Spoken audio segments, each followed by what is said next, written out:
오늘 말씀은 시편 제2편입니다. 어제 이어서 오늘 제2편 말씀을 나누도록 하겠습니다. 시편에 부흥이 있다 시리즈 제2편 두 번째 시간입니다. 어제 이 시편 1편의 시작이 복 있는 사람은 이렇게 시작해서 아쉬레라고 하는 알레프 히브리 말의 시작이 이제 그 첫 단어가 이 본문의 시작이고 또 시편의 시작이라는 말씀을 드렸죠. 그 1편의 마지막이 망하리로다 그렇게 되어 있습니다. 망하리로다. 그러니까 복 있는 사람은이라고 시작해서 망하리로다라고 이제 이 시편 1편이 마치게 되는데 이 망한다라고 하는 이 히브리 말이 토베드라고 하는 말이에요. 토베드. 이 토베드라고 하는 말은 히브리 이제 자음이 22개인데 마지막 알파벳이 타우라는 글자예요. 자, 시작과 끝을 이제 알렙과 이 타우라고 하는 단어를 쓰고 있는데 시작은 복 있는 블레스트, 복 있는 사람에 대한 말씀으로 시작했는데 마지막 6절 마지막은 망하리로다. 누가요? 악한 사람이 망하리로다. 오늘 이 시편 2편 본문에 이제 그 1편의 마지막을 이제 이어서 말씀하고 있어요. 그래서 시편 1편과 2편은 마치 상하권처럼 전후반처럼 구조가 되어 있다고 얘기할 수가 있겠습니다. 물론 저의 개인적인 생각입니다. 자, 그래서 이 시편은 총 12절로 되어 있는데 이 시라고 하는 것은 연을 이렇게 단락을 갖다가 연이라 그래요. 그래서 4개의 연으로 구성이 되어 있는데 12구절인데 3절씩 4개의 연으로 구성이 되었어요. 이 시편 2편이. 그래서 오늘 이 2편에 있는 말씀을 통해서 하나님이 어떤 부흥의 말씀을 하고 있는지 함께 살펴보겠습니다. 제가 시간이 없기 때문에 본문을 다 읽지는 않고 요약해서 말씀을 좀 드리겠습니다. 먼저 시편 2편의 제1연 1절부터 3절까지입니다. 자, 1편에 악한 사람들이 등장을 하죠. 그래서 그 악한 사람들을 정의하기를 하나님을 대적한다 그랬습니다. 그 사람들이 이제 실체가 나오는데 그게 여기 이제 2편 1절에 나와요. 2절에도 물론 있고요. 자, 이방 나라들이 또 민족들이 그리고 세상의 군왕들이 그리고 관원들이라고 하는 표현이 나오는데 지금 이 등장하는 나라며 또 왕이며 관리자며 지도자는 누구를 상징하냐면 하나님을 대적하는 사람들을 상징하고 있습니다. 그들이 하나님을 대적하는데 어떤 이제 그 뜻을 품고 있느냐.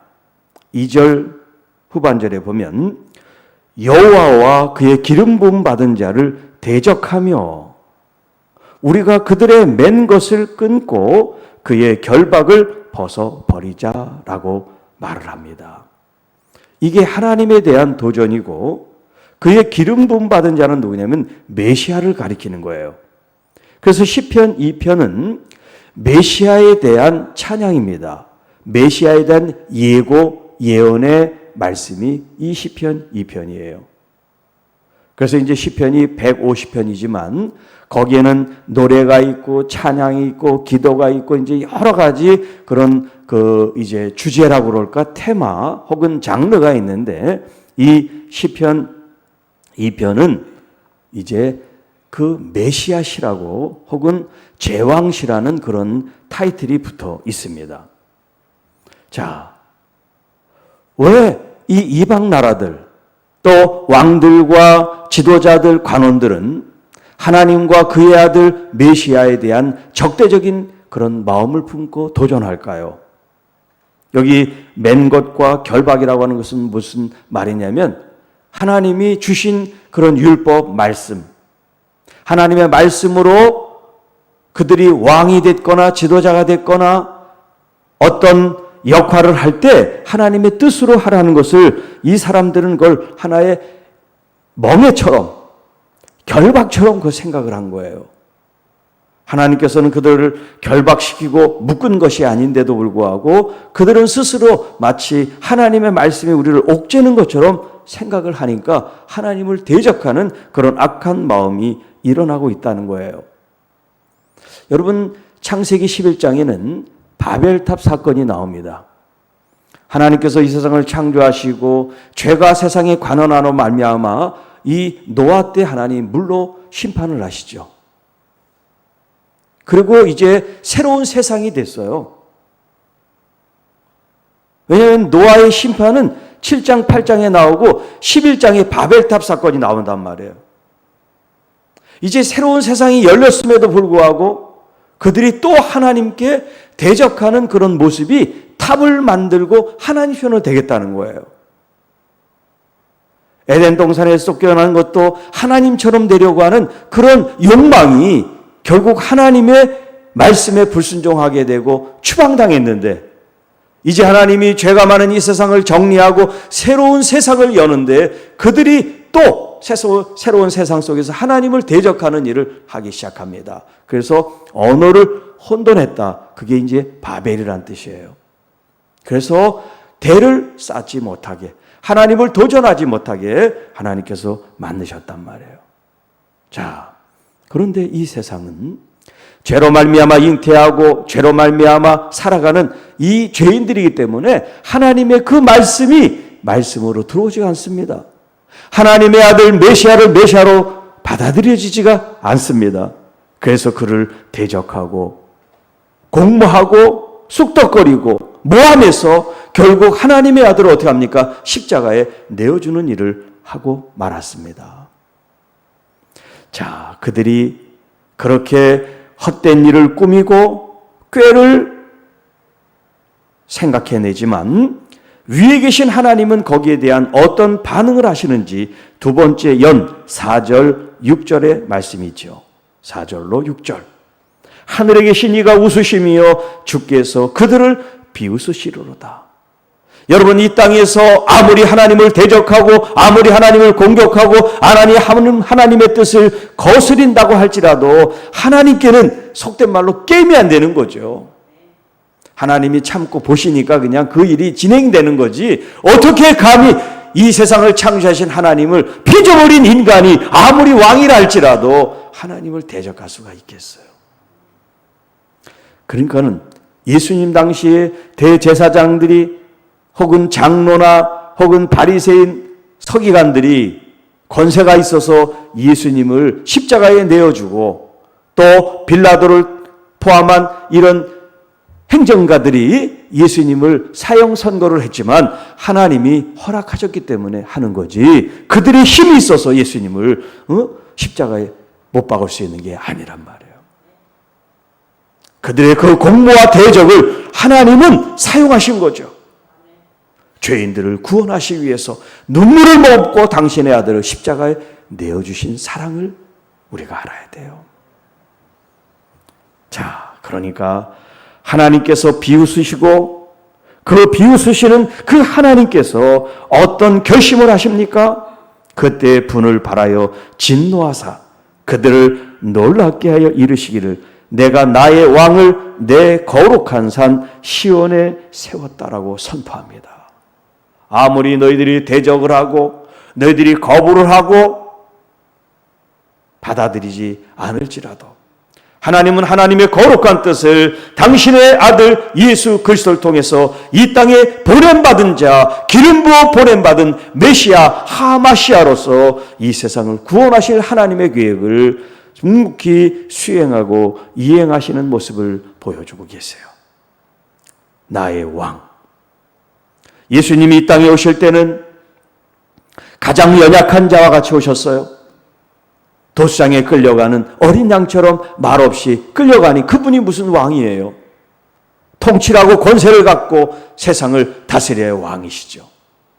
그런데 하나님은 그 아들 예수 그리스도를 이 땅에 보내실 때는요, 정말 순전한 양처럼. 그래서 세례 요한이 그 예수에 대해서 보라, 세상 죄를 지고 가는 하나님의 어린 양이라고 했지, 군림하고 힘 있는 권세로서 왕이시다, 그렇게 표현하지 않았단 말이에요. 그리고 나귀 새끼를 타고 예루살렘에 입성할 때 이미 예수님 나시기 전 몇백 년 전에 미가는 겸손의 왕이라고, 평화의 왕이라고 예수님을 예언했던 것을 우리가 알죠.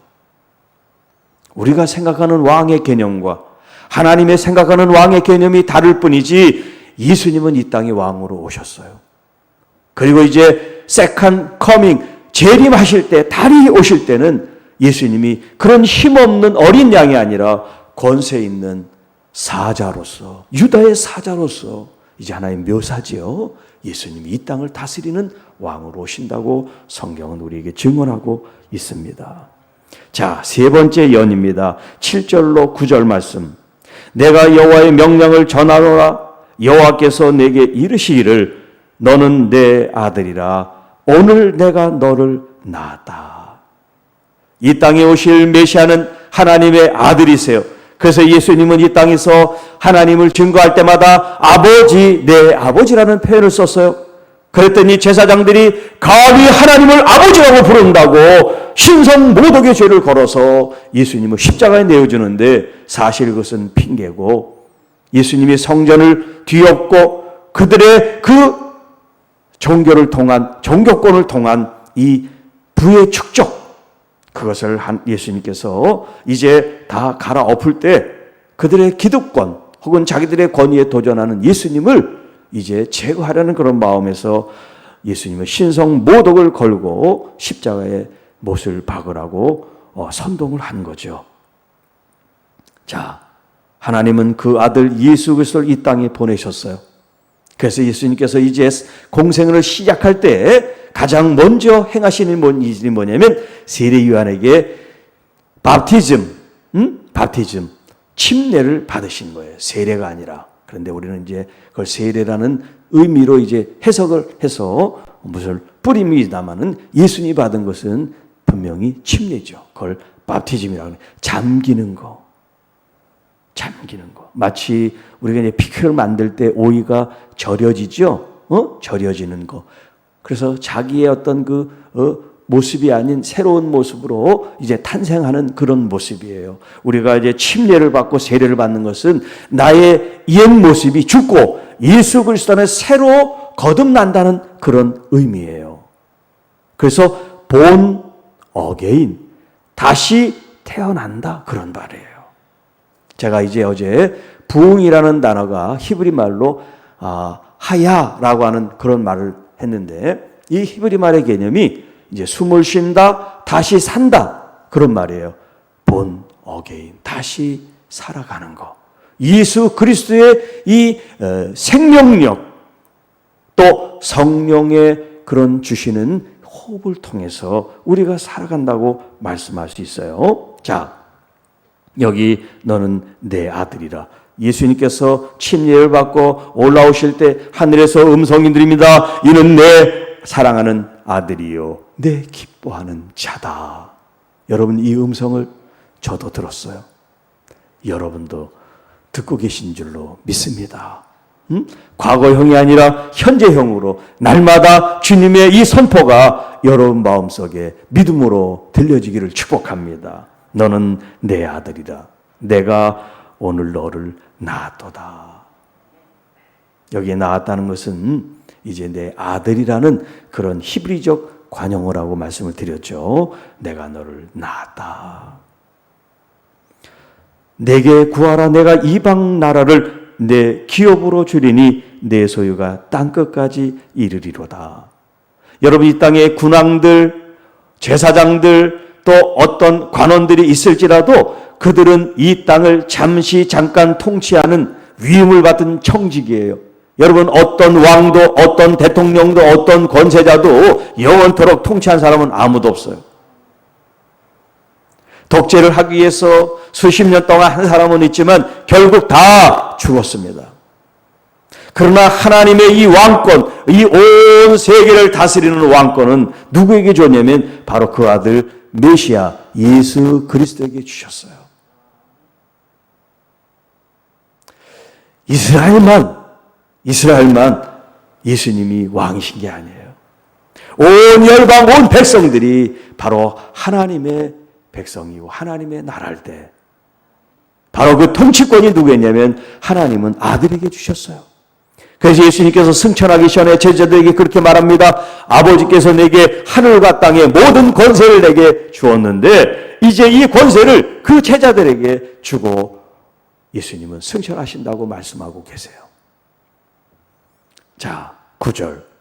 내가 철장으로 그들을 깨뜨리며 질그릇같이 부수리로다.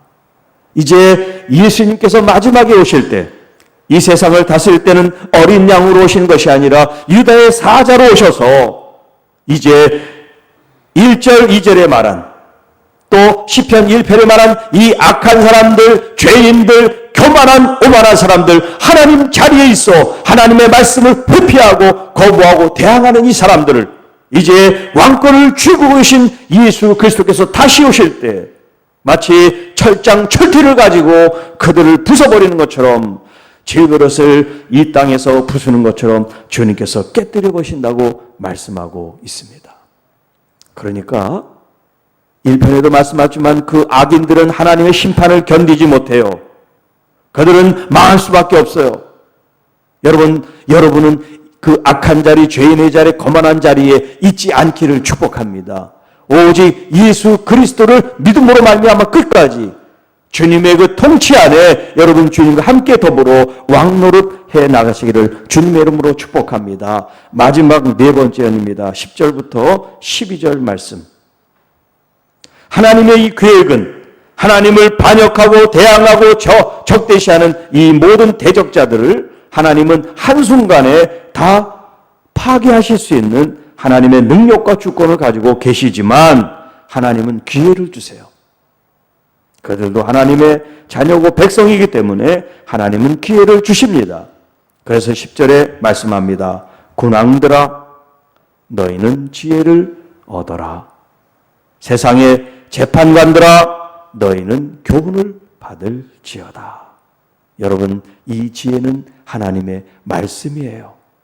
그 말씀은 바로 우리가 어제 말씀드렸지만 하나님의 아들 메시아 예수 그리스도 그분이 이 땅에 참된 지혜시란 말이에요. 자, 왕으로서 그들이 세상의 통치자니까 배울 것이 없고 자기가 최고의 그런 주권자라고 생각을 해서 겸손해지지 않으면 하나님은 그를 패버리십니다. 그게 바로 이스라엘 첫 왕인 사울이에요. 사울은 준수하고 겸손했어요. 그런데 그가 왕이 되고 나서부터 이제 하나님의 그 자리에 자기가 올라가고 싶은 마음이 든 거예요. 그리고 하나님은 보이지 않습니다. 그러나 신하들과 백성들은 보이니까 그들의 그 말과 그들의 행동이 이제 이 사울의 마음에 항상 걸림이 돼서 그들의 말이 자기를 이제 판단하는 어떤 기준이 돼가지고 결국 하나님의 말씀보다 사람들의 말에 귀를 기울여서 결국 주님으로부터 버림을 받게 됩니다. 자, 항상 겸손해야 돼요. 아무리 최고 권한을 가지고 있는 권세자랄지라도 그 위에 그 자리를 허락하신 하나님이 계시다는 것을 깨달아야지 그렇지 않으면 다 하나님의 심판을 받게 됩니다.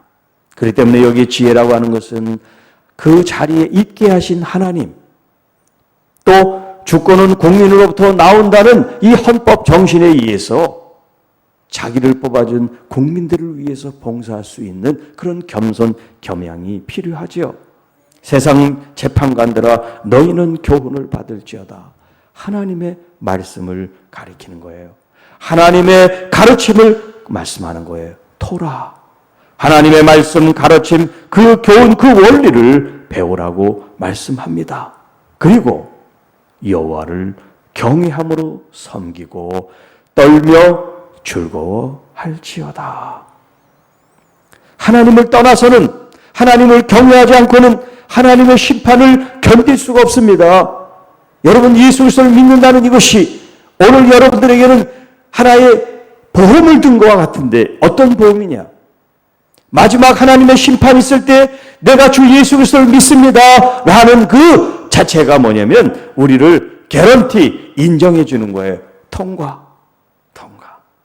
심판을 받지 않고 우리를 무사 통과해서 하나님의 그 나라에 들어갈 수 있게 하는 하나의 보험이라고 할 수가 있어요.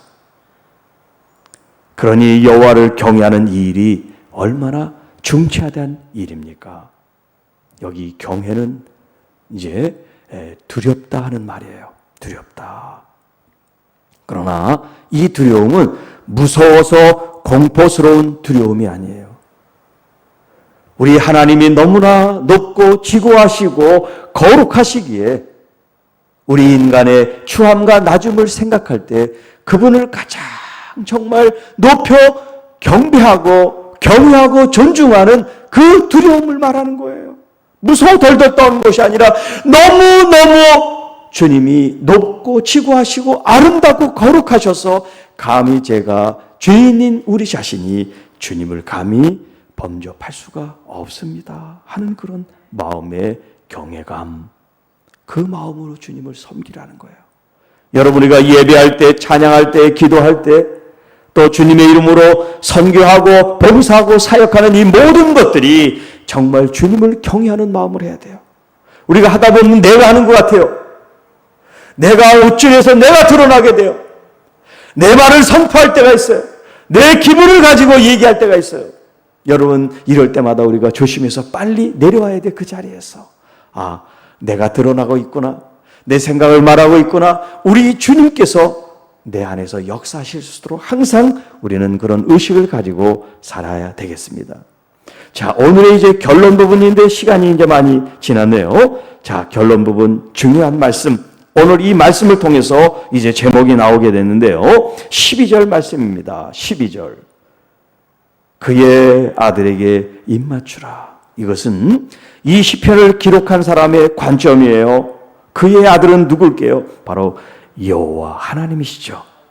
그 여호와 하나님 메시아 예수 그리스도에게 입을 맞춰라.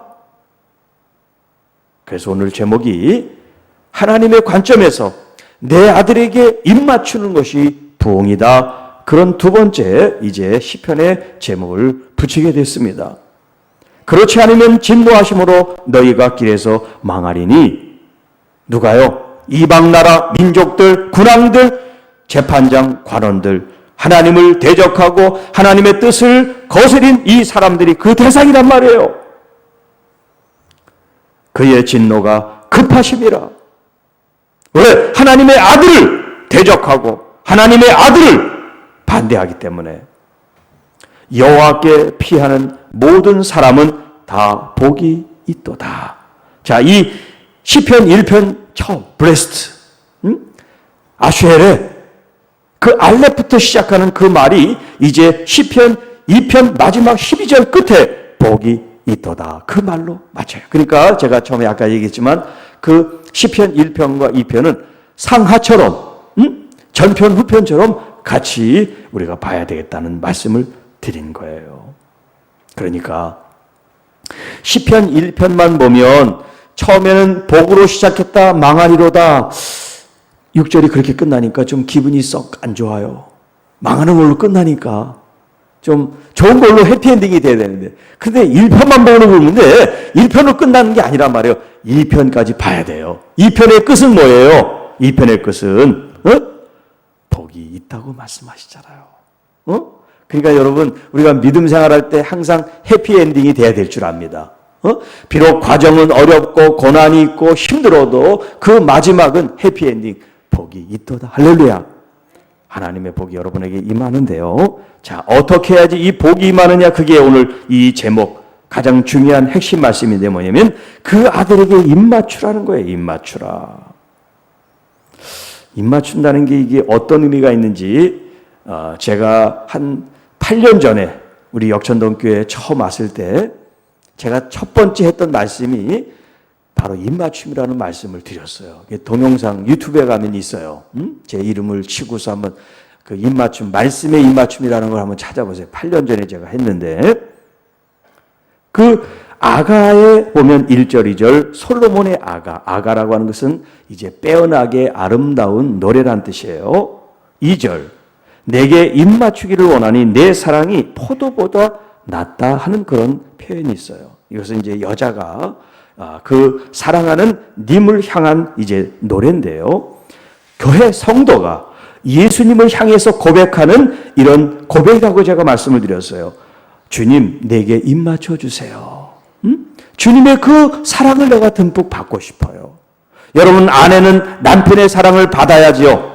남편은 아내의 사랑을 받아야 되고요. 성도는 예수님의 사랑을 받아야 되고 예수님도 우리의 사랑을 받기를 원하세요. 그래서 하나님께서 첫 번째 계명으로 너희들의 마음과 뜻과 힘을 다해서 나를 사랑하라 라고 말씀하세요. 얼마나 사랑을 갈급하시는지 몰라 하나님께서. 그것은 우리를 그렇게 사랑하시기 때문에 그래요. 그 표현이 입맞춤으로 지금 나와 있어요. 입맞춤으로.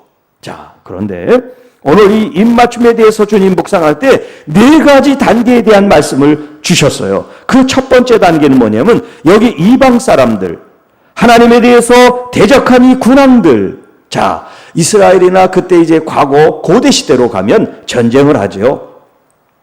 자, 전쟁을 하면 이긴 나라가 있고 진 나라가 있겠죠. 그래서 이제 승전국이 있고 패전국이 있어요. 승전국 왕이 있으면 이 패전국 왕이 승전국 왕 앞에 와서 무릎을 꿇고 그 왕의 발에 입을 맞추는 그런 일이 있었어요. 그러니까 완전히 내가 졌습니다는 거예요. 한 나라의 왕이 다른 나라 왕의 발등에다 입을 맞추는 그 경우가 어디 있어요? 왜냐하면 완전히 이 나라에 의해서 패했기 때문에 이제 우리는 더 이상 힘이 없습니다. 당신에게 예속이 됐고 이제 당신의 말에 복종하겠습니다. 그 의미로서 이 진 왕이 이긴 왕의 발등상에다가 입을 맞추게 돼 있어요. 하나님이 그걸 가르쳐 주시더라고. 첫 번째 단계가 뭐냐면 하나님을 거부하고 대적했던 누구든지 주님께 처음에 나올 때는 어디에 입을 맞추냐면 주님의 발등상에 입을 맞춘다는 거예요. 주님의 발등상에. 이게 복종과 순종의 의미가 있는 거예요. 복종과 순종의 의미. 그런데 이것은 전쟁에 패한 사람만 하는 게 아니에요. 여러분, 예수님에게도 예수님의 발에다 입을 맞춘 사람이 있어요. 누구예요? 옥합을 깬 여인이에요. 이 옥합을 깬 여인이 사람들이 수군거립니다. 어떻게 저 죄인이 이 성스러운 자리에 올 수가 있어? 더군다나 예수님에게 와서 그 향유를 붓고 입에 입맞춤을 하는 거예요. 수군거립니다. 그리고 그 여인이 이 옥합을 드린 것을 허비했다고 또 그 여인을 빈잔합니다. 그때 주님이 말씀하세요. 내가 여기 들어왔지만 너는 나를 환영해 주지도 않고 또 물대접을 가지고 내 손과 발을 닦아주지도 않고 그런 표현을 써요. 너는 나를 초대했지만 나를 환영해 주질 않았어. 그런데 초대받진 이 여인은 나를 최고로 환영하고 나를 최고로 영화롭게 하고 있다. 그리고 그는 나의 장래 이제 장사 지내는 이 죽음까지도 기념하고 있으니 이 여인의 이 의미, 이 여인의 이 업적, 이 여인의 이 흔적들이 영원히 기억되라고 말씀을 하고 계세요. 입맞춤, 발의 입맞춤. 이 입맞춤은 죄인이 용서받았기 때문에 너무나 감사해서 우리 주님께 하는 입맞춤이에요. 첫 번째 입맞춤. 주님의 발등상에 입을 맞춥니다. 자, 그 다음에 이제 이 네 번째 단계에서 세 번째 단계로 올라오는 단계가 있는데 그 단계가 뭐냐면 손등에 입을 맞추는 거예요. 손등에. 여러분 이제 영화 같은 데 보시면 왕이 있고 그 대신들이 한쪽 무릎을 탁 꿇으면서 이제 왕이 손을 이렇게 내밀면 이제 손을 탁 받들고서 그 손에 입을 맞추는 그런 장면들 보셨죠? 바로 이 가장 밑에 세 번째 단계가 뭐냐면 이제 주님의 손에 입을 맞춘다는 거예요. 이것은 뭐를 의미하느냐면 경배, 존경, 존중 그런 의미에서 무릎을 꿇고 그분의 손을 받잡고 그 손등에 입을 맞추는 거예요. 여러분, 우리가 구원받고 주님께서 우리에게 새 생명을 허락하셨으니 여러분 얼마나 영광스럽고 영예스럽습니까? 그걸 지금 주님께서 나에게 주셨단 말이에요. 주님의 생명이 내게 흘러왔어요. 주님의 그 권세가 내게 흘러왔어요. 얼마나 감사합니까? 그러니까 우리는 무릎을 꿇고 주님 손을 붙잡고 거룩한 입술을 맞춰야 돼요. 주님, 내가 주님을 최고로 예배드리겠습니다. 내 모든 것을 다해서 주님 영화롭게 하겠습니다. 그래서 이제 영어 표현으로 honor라고 하는 표현이 돼요. honor. majesty, honor. 그런 표현을 그 주권자에게 한단 말이에요. 내가 최고로 주님을 높여드리겠습니다. 그런 의미예요. 시간이 없어서 좀 빨리빨리 하겠습니다. 자, 두 번째 단계. 이제 입맞춤 뭐냐면 이 볼에다가 뺨에다가는 입맞춤이에요. 뺨에 입맞춤. 자, 이 뺨에 입맞추는 건 아무나 할 수 없어요. 이건 친밀한 사람이 하는 거예요. 가까운 사람이 하는 거예요. 우리가 믿음 생활하면서 주님을 알아가는 이 과정이 뭐냐면 점점 주님과 친밀해지는 관계를 말해요. 어제도 이제 그런 말씀을 드렸죠. 내 안에 계신 주님과 깊은 교제를 나눈다는 거. 이게 바로 볼에다가 입을 맞추는 거예요. 그런데 이렇게 가까운 사람이 볼에 맞추고도 배반한 사람이 있어요. 누굽니까? 가롯 유다. 가롯 유다가 제사장들과 결탁을 해서 내가 입을 맞추는 그가 바로 당신들이 체포해야 될 예수다 그랬단 말이에요. 그리고 그 이제 새벽녘에 주님 앞에 와서 마치 반가운처럼 제자가 사랑하는 주님을 맞이해서 입 맞추는 것처럼 그렇게 입을 맞췄다 그랬어요. 여러분, 우리가 주님이 허락하신 이 평온하고 사랑스러운 이 관계를 깨면 안 돼요. 더 가까이, 더 주님께 애정을 갖고 나가시면 이제 마지막 단계가 어떤 단계냐면 입술에 입 맞추는 단계예요. 입술에 입 맞추는 단계. 그게 이제 아가 1장 2절에 내게 입을 맞춰주세요. 이제 그 단계예요. 이것은 사랑하는 연인 관계예요. 연인 관계. 여러분, 사랑하는 연인 관계인데 발등에만 계속 뽀뽀하라 그러면 이게 동등한 사랑의 관계가 아니죠. 입을 맞춰야죠. 친밀하게. 그리고 애정의 어떤 그런 표현이잖아요. 입을 맞추는 게. 우리 주님과의 관계도 마찬가지라는 거예요. 정말 입과 입이 입 맞추라는 의미가 아니에요. 비유적인 걸 잘 여러분들이 이해를 하시기 바랍니다. 그렇게 아주 애정으로 주님과 하나가 되는 친밀한 그 관계. 하나님께서 지금 이 말씀을 하고 계세요. 내 아들의 입을 맞춰라. 내 아들의 입에 입을 맞춰라. 여러분, 주님과 지금 이 관원들은 대적하고 정말 주님을 십자가에 못 박으려고 했고 주님을 지금도 거부하고 자기들이 하나님 자리에 있습니다. 그러나 하나님은 정말 간절히 원합니다. 얘들아, 그게 아니야. 그 아들을 사랑해.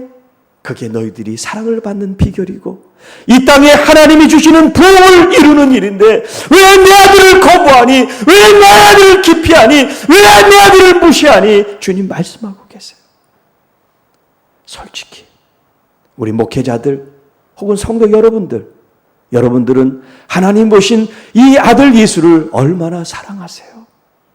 얼마나 주님을 목마르 하십니까? 저도 10여 년 전에 이제 산에서 성령 안에 하나님을 만나기 전에는 종교적인 그런 모습이 많았어요. 그러다 보니까 예배도 말씀을 전하는 것도 모든 것들도 사실 정말 그런 마음에서 우러나기보다는 어떤 때는 해야 되니까 의무에서 할 때도 많이 있었단 말이에요. 그리고 찬양이 참 즐겁지가 않았어요. 노래를 못하다 보니까 지겹고 따분하게 생각이 됐어요. 그런데 산에서 주님과의 그 달콤한 어떤 사랑을 경험하고부터 제 입에서 찬양이 흘러나오기 시작합니다. 물론 박자나 이런 것도 안 맞고 혼자 자작해서 그 방언으로 찬양합니다마는 제 영혼이 얼마나 뜨거워지고 정말 감사한지 몰라요. 그리고 하나님 말씀을 읽을 때마다 새롭게 저에게 말씀을 걸어오는 것처럼 정말 제 상황은 가족이 헤어지고 사역이 없고 망해가고 있고, 아니 이미 망했지만 제 삶은 주님으로 인해서 얼마나 달콤하고 행복하고 즐거웠는지 몰라요. 바로 주님과 깊은 교제 속에 사랑을 경험하고 있었던 거예요. 그때 주님이 저에게 이 비밀을 깨우쳤어요. 말씀이신 주님과 입맞춤이 무엇인지.